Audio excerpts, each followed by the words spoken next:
Правительство Коми и аналитический центр при правительстве Российской Федерации заключили соглашение о сотрудничестве. Оно направлено на совместное решение вопросов в области охраны окружающей среды и рационального природопользования. Соглашение подписали сегодня в Москве глава Коми Владимир Уйба и руководитель центра Константин Калинин.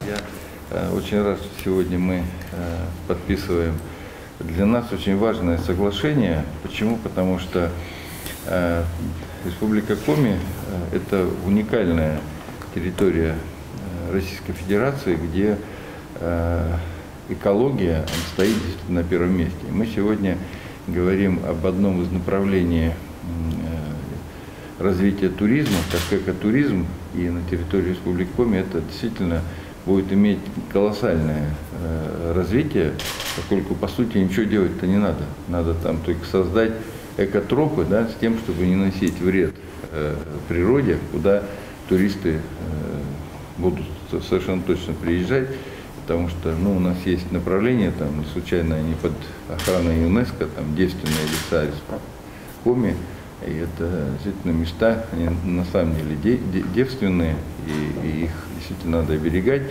Поэтому вот создание такой комплексной экологической программы, мы в этом очень заинтересованы. И все, что связано с ресурсосберегающими технологиями, это тоже сегодня предмет нашей работы. Наш регион уникальный в своем роде. Но несмотря на это,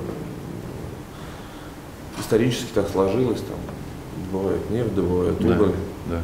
На самом деле действительно нужна программа, которая будет четко контролировать и четко расписано все. Тот вред, который мы наносим природе, его надо возмещать, да, несомненно возмещать. То есть те компании, которые там работают, они должны не просто там компенсировать финансово, нужна целая программа рекультивации земель, лесов и так далее. Поэтому максимально вложимся и поможем.